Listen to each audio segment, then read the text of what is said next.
The Asics Gel Nimbus 28 and the Gel Kayano 32 look very similar in profile, but they're actually designed for completely different things. I'm going to break them down in very simplified terms so you have a better idea of which one will work best for you by the end of the video, whether you want them as a lifestyle shoe, for running, or to help with any medical conditions. So the first thing we're going to look at is the amount of cushioning underfoot. Now in the Gel Nimbus 28 we have the FF Blast Plus cushioning with 43.5 mils in the rear foot, 35.5 in the forefoot. So that's a max cushion shoe, lots of padding under your foot, and as you would expect, you get that nice pillow-like feel when you step into it.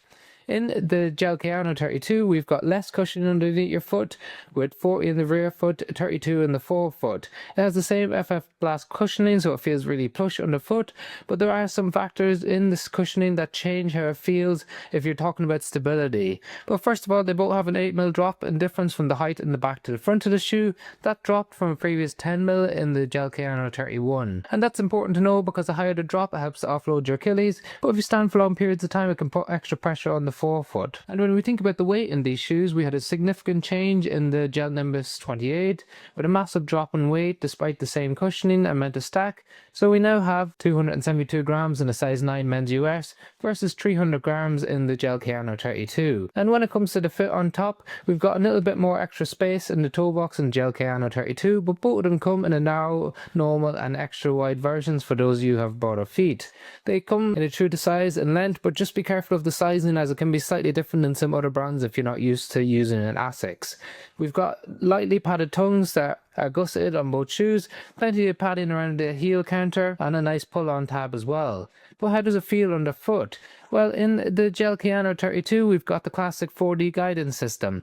Now that is an extra bit of padding underneath and denser cushion underneath the arch of your foot. That gives you direct arch support, so those of you who enjoy having support directly up into the arch, you'll enjoy this. It's got broad-based support underneath your foot, sole fair where the sole comes out wider than where your foot sits in the shoe to give you more balance and more stability.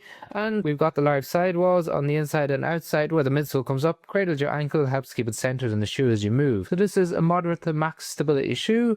In contrast to that, in the Gel Nimbus 28 we had a big change from the Gel Nimbus 27.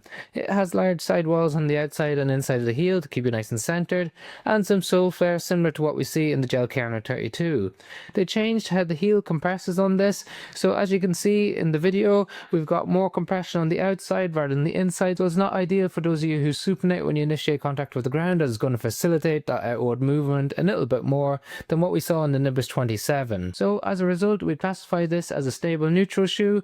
Both of them are really stiff in the forefoot for those of you who need extra protection for conditions like hallux rigidus or metatarsalgia. And when it comes to their use cases, they're both excellent lifestyle shoes for walking, for standing for long periods of time. That's one of the things that they're perfect for. When it comes to running, they're both excellent recovery shoes, easy run shoes, up to marathon distance pace running shoes. They do a great job of giving you that plush comfort underneath your foot.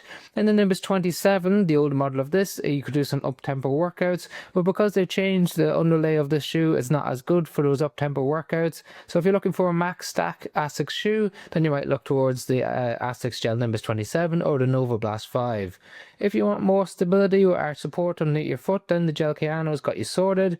If you're looking for less invasive support, then you might look towards the GT2000 version 14. We've got a comparison of the two models if you want to check them out.